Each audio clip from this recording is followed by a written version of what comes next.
All right, hello everyone. Here we are for hole number 5 of the expert tournament that I'm setting up my bag for here.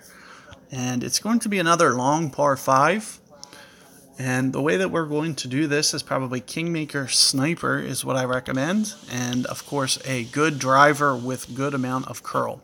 But also, utilizing a ball that will equally have that nice side spin for you will help you with, limited capacity curl or, iPhones, for example, to where you can't go landscape. So for me, when I do this hole, I'm going to do it landscape every time. I'm not going to go over this left method. It's a little bit more risky. You really have to get it up to that, top half, left half of that last fairway.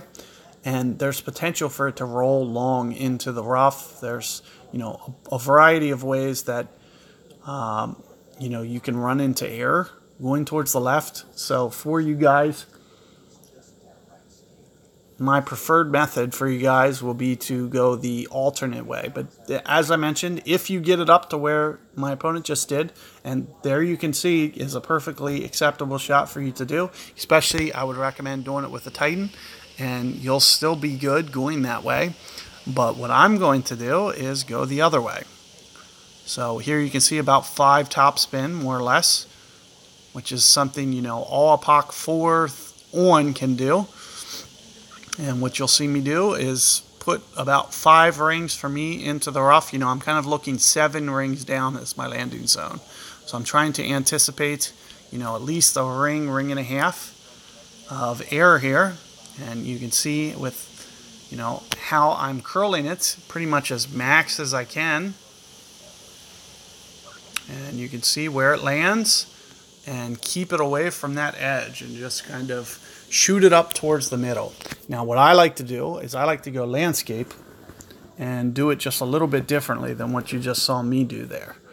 Is with the landscape, what I can do is I can, I don't have to play it that close to the fairway edge, and I can just play it more into the fairway and just utilize my full curl. So that's the way that you'll see me do it, but I was doing that for basically anybody. So anybody with a POC 3 or on could do it like that. They would just use their max ring adjustment like I did. So for me, my max ring adjustment was about, 7-ish rings. At least 6 and a half is kind of my land zone.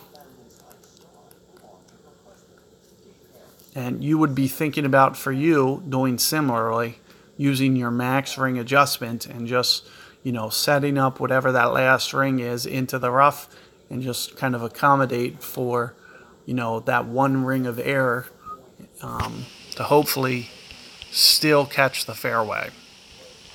And here you can see when you do go over this way, what I'm going to do is just kind of set up like this.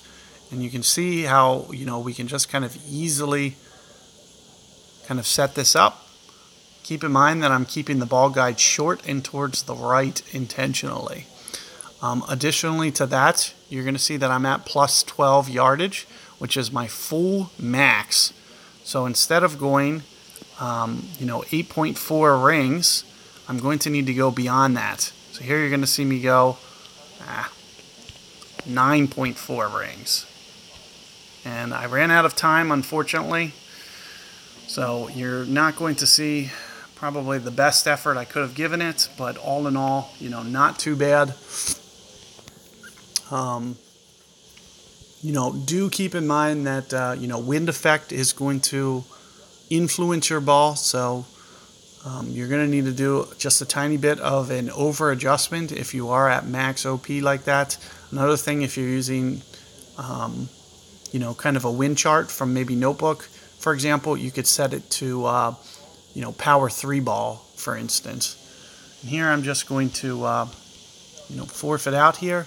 But in any regard, whatever you use, I was just using, 1.0 per ring for my ring adjustment there, and just trying to go slightly more since